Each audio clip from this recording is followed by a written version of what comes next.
I want to thank the Department of Education for making this facility available to us. We've been here for several years now. It's centrally located in Queens, and it's always been very hospitable and accessible venue, and the GOP for making it available to us. I do want to mention the meeting is being recorded, and a copy of the video recording will be made available after the meeting on the Water Board's website. It's nyc.gov/NYC Water Board. A copy of the presentation you can see today is also available on the board's website, as well as documents describing proposed rates and policies for the upcoming fiscal year. In the official record, which I have before me, there are copies of a number of documents I want to mention. There's a notice appointing me the hearing officer. There are verified copies of the public notices appeared in newspapers announcing and describing this meeting. There's a copy of the rate schedule and billing regulations I mentioned that will be adopted by the board, applicable for that upcoming fiscal year starting July 1st. There is a public information book describing the proposed rates, and there are copies of the written testimony received so far by the board with respect to those rates. This program will follow the format of other hearings we've conducted in boroughs throughout the city and following the previous years. There will be a first section where Ms. Moray from DEP, also the board's executive director, will make a presentation describing what's happened in DEP in the last year and providing a financial overview of the board's position and describing the proposed rate increase and billing policies. In the second part of the presentation, members of the public will have an opportunity to provide comment and testimony on the proposed rates and on the presentation. If you haven't registered to speak but would like to, please see one of our DP representatives in the hallway. They'll just raise your hand at the end of the presentation and give you a chance to come up here to speak. If you would like to provide testimony but don't wish to speak today, there are a few ways to do so. You need to get the testimony to us before June 4th. The board is scheduled to meet on discuss vote on the budget rates on June 6th. If you wish to provide the testimony before the board meets on June 6th, you can email us at nycwaterboard@dep.nyc.gov. Mail the testimony to us at 5917 Junction Boulevard, 84 Flushing, New York, 11373. Or you can call us at 718-595-3591 and send the testimony via email to one of those channels. With that, I'm going to hand the microphone to Marissa for the presentation. Thank you, Mark. Hello, everybody. My name is Nurse Moray, and I'm the Chief Financial Officer for New York City DEP, and also the Executive Director of the Water Board. I'd like to thank you all for joining us today for this important hearing for the proposed rates for fiscal 2026. The new rates, if voted in by the Water Board, would go into effect on July 1st, 2025. So in today's hearing, we're going to give you a quick overview of DEP's budget and some of the key updates on what that budget pays for in the year. We'll talk about the rate proposal, talk about our customer affordability programs, and then finally the schedule for the remaining rate hearings and the vote on June 6th. So we first of all just wanted to start off by reminding folks that DEP is the largest municipal water and wastewater combined utility in North America. We have a uniquely large operating footprint. We deliver 1 million gallons of drinking water daily from the Catskill Mountains and the Delaware River watershed to 10 million New York residents, including 9 million New York City residents downstate here. We also take away the results of that water, treating 1.3 billion gallons of wastewater daily at our wastewater treatment plants. That's wastewater, domestic sewer, and as well as stormwater runoff caused by rainfall in the city. Combined, our labs conduct over 600,000 water quality tests every year, and we're really proud of the work that we've been doing on water quality. We see the water quality in our harbor is cleaner than it's been in almost 100 years, and we're seeing a return of all sorts of different marine life to the harbor as a result of this work. We also have a unique asset footprint. The drinking water comes from 19 reservoirs and 3 controlled lakes upstate through some of the longest aqueducts in the world. And inside the city, we maintain 7,000 miles of water mains and 109,000 fire hydrants. We also look after 150,000 catch basins, 16,000 green infrastructure assets, that's rain gardens, porous pavement, and 7,500 miles of sewer pipes to our 14 wastewater resource recovery facilities. So how do we pay for all of this? This extensive system, both the physical assets we build and maintain, and also the staff who run the operations, this is all paid for by the proceeds of our water and wastewater system customer bills. The vast majority of our revenue comes from these payments. It doesn't come from city property taxes or the state or federal funding, but it comes from you, from our customers. So paying your bill matters, it makes our work possible. It's also why it's important that everyone pays their fair share so that we can keep the water rates low. So what's our budget for the upcoming year? This upcoming fiscal year, the projected expenses for the system, which is the overall budget for the utility, is projected at $4.6 billion. This pays for the operations of the system and the investment in our assets.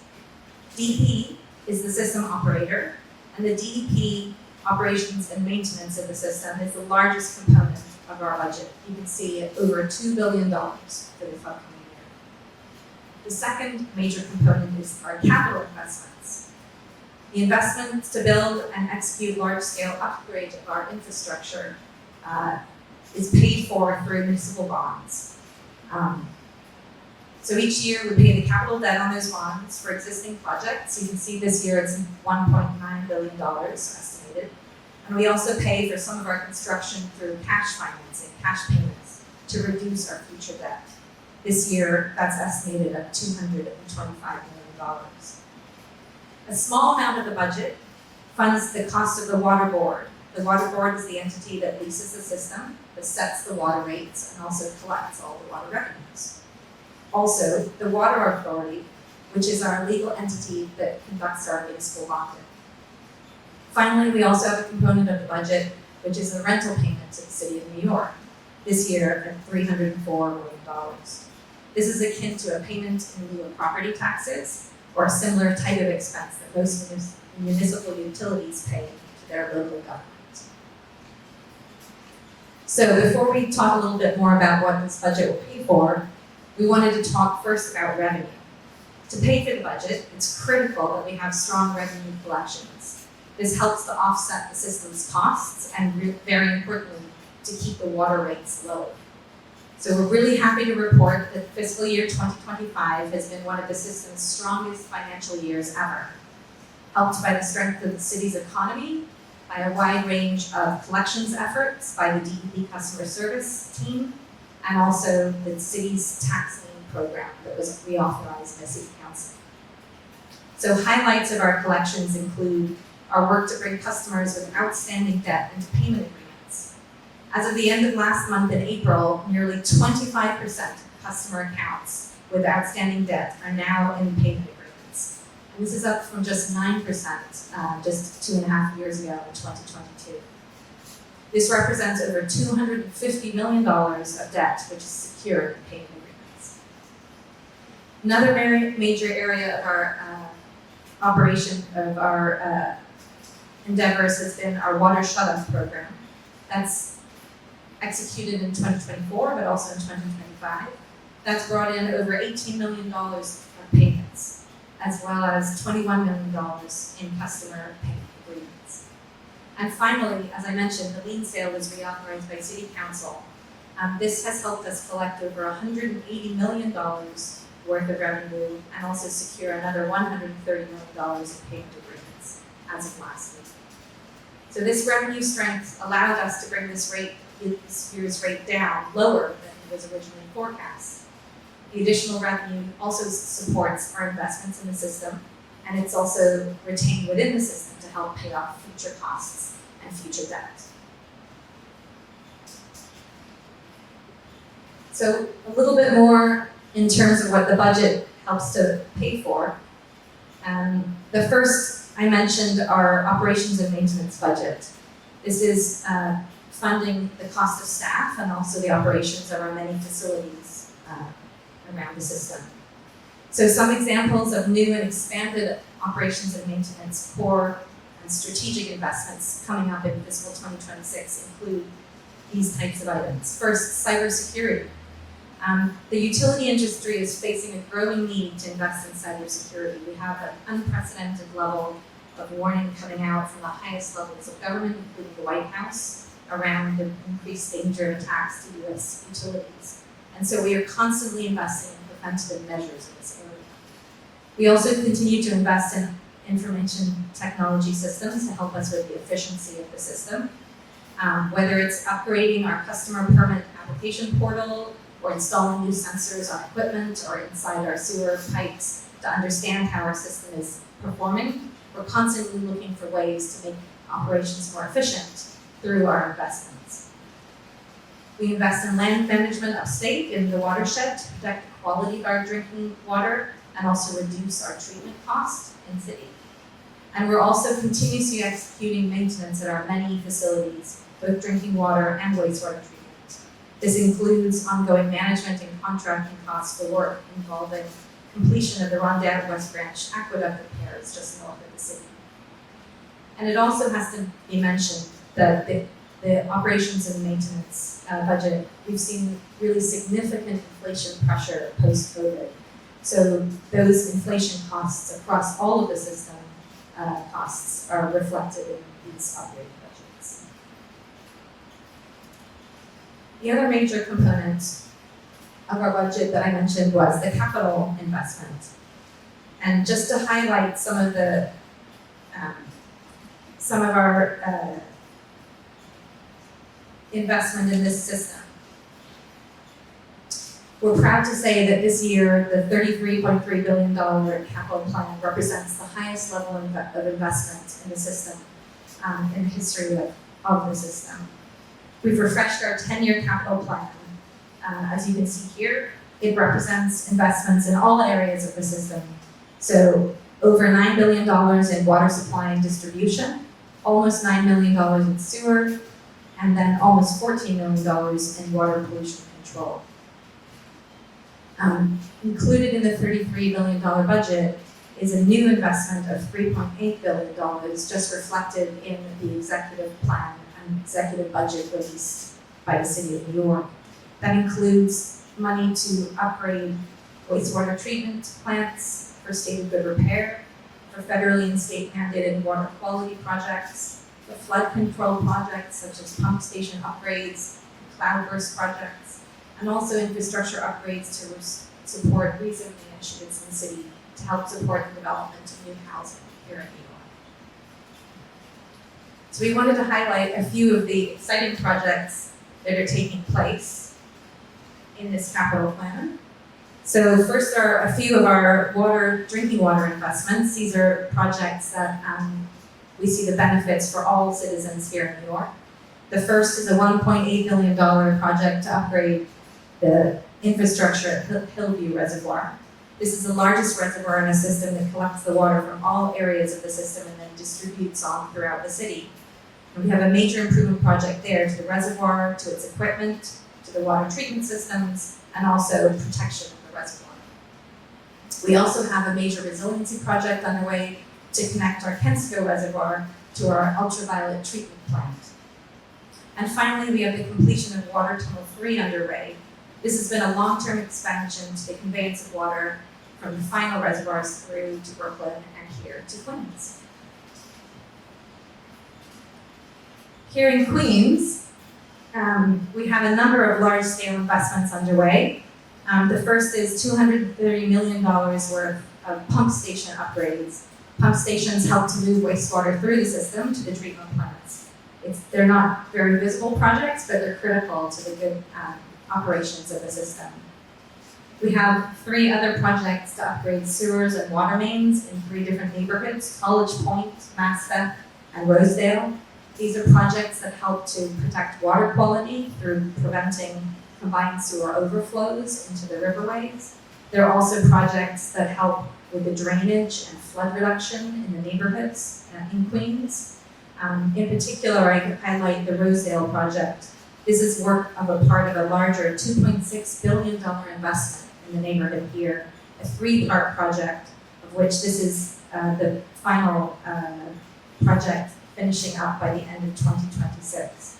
This project, for example, will upgrade water mains and the storm sewers in the neighborhood, as well as installing 92 new catch basins and 13 new underground storage chambers.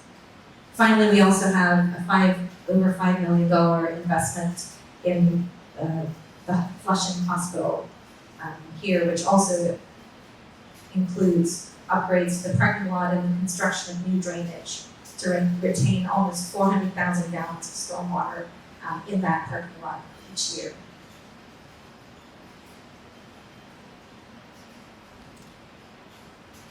So, to move on to address the proposal for the rates.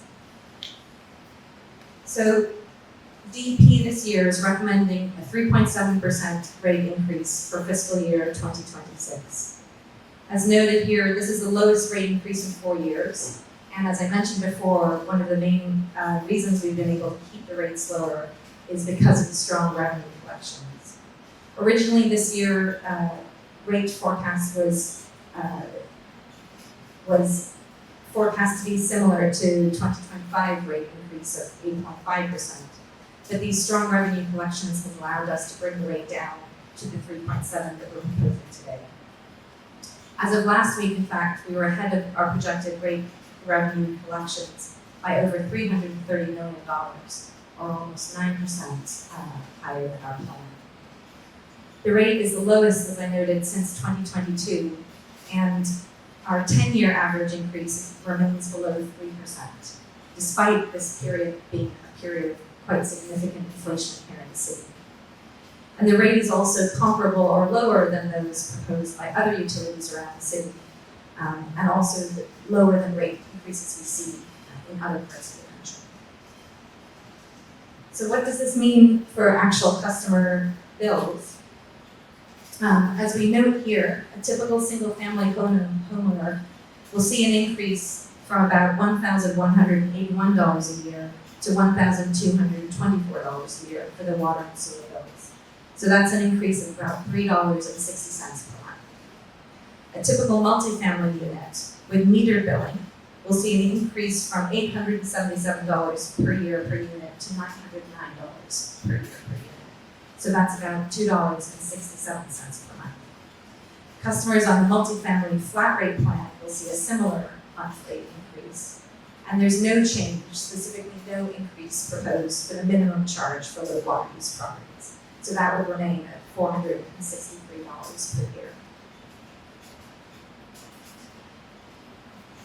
As I mentioned, our water bills here in New York do compare favorably to other large cities. The cost of water here in New York remains one of the best deals in the city.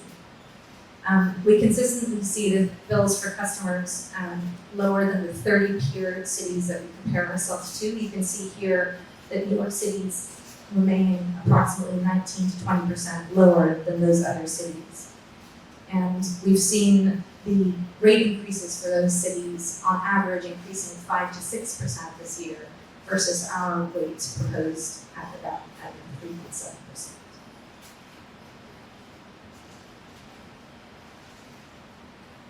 As well as the rate proposal, we have a number of other changes to our policies that we're proposing this year.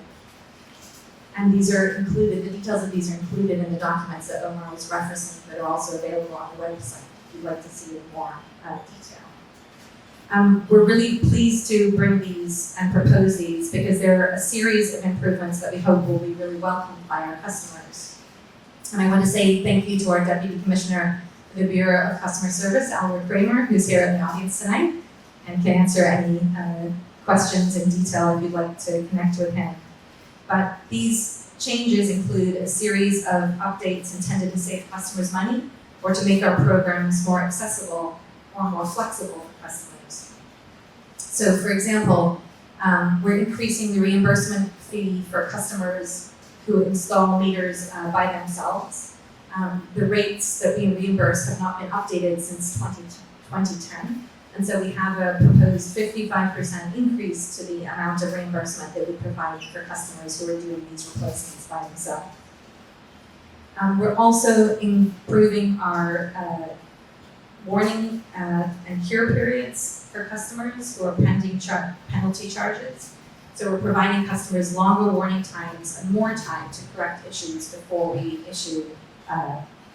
charge penalties. Finally, we're streamlining and making more flexible the terms for our leak forgiveness program and our metered bill cap. So these are two billing provisions which provide adjustments for customers with higher than usual bills, where the cause of that use is corrected by the customer or the use was not due to the fault of the customer. So we're providing more flexibility there. We're also making changes to allow for customers facing a water service shutoff to be able to obtain their medical exemption from a physician assistant, not only from a physician, and also allowing the medical exemptions to remain in effect for a longer period of time. And finally, although we're increasing the denial of access fee, we're also making that fee fully refundable. So we're really want to encourage customers who just need access, whether we're doing maintenance, reading a meter, as long as we can work with you and have that access, we're happy to refund any charges that we might otherwise assess. Finally, and last but not least, we're very pleased to be able to end with an update on our customer affordability programs, and in particular, our enhancement for our home water assistance program, our HWAP program, and our multifamily water assistance program, or our MWAP program. The budget for these two programs is $26 million, and that will be reauthorized for fiscal 26. But we're also proposing amendments to assure that all the funds can be passed through and credited to customers every year. In specific, that means that we're raising the credit for our HWAP program. We're increasing that credit to $159 per year for these customers. That's an increase of almost 10% of additional savings for the customers. For the MWAP program, this has traditionally actually been oversubscribed, so we haven't been able to enroll all of the customers who are applying for the program in the past, despite the demand. So the change here will allow us to extend that program to an additional 20,000 affordable residential units, so reaching up to 65,000 units. So we're very happy and hope that this will be a welcome addition to the affordable housing providers throughout the city. Our other programs, the multifamily conservation program, which is our program that provides a fixed annual per apartment rate for building owners who are metered and have water efficiency fixtures, that will continue in fiscal 26 and be reauthorized, along with our leak forgiveness program. As I mentioned, that'll be some of the terms of that will be made more flexible, but otherwise it will continue into fiscal 26. So finally, we'd just like to point out that we have, we're very happy to say we have our new borough commissioners now appointed in all 5 boroughs, including here in Queens. Our Queens Borough Commissioner, Alfonso Lopez, is with us also here tonight. And you can see his contact information on the slide. He's happy to field questions, field problems, help direct you as necessary if there's anything we can help you with in billing or any other issues you have here in Queens. So please feel free to reach out to him. Otherwise, we just summarize by saying, again, the in-city proposed rate increase is 3.7% beginning on July 1st of 2025. We have additional hearings throughout the city, specifically in the Bronx and in Manhattan on Monday and Tuesday of next week. And then the final vote with the Water Board will be on Friday, June the 6th, also in Manhattan, and also open, of course, to the public. As Omar mentioned, if you have testimony or comments or questions, you can refer those to us in 3 different ways, either through email at New York City NYC Waterboard at dep.nyc.gov. Also contact us by phone at 718-595-3591, or also by mail at 59-17 Junction Boulevard, 8th floor, Flushing, New York, 11373. So please don't hesitate to contact us in any one of those ways. Finally, as I mentioned, we have several more hearings, the Bronx and Manhattan on Monday and Tuesday, and again, the final vote and the final water board public meeting on Friday, June 6th in Manhattan. So please join us if you can.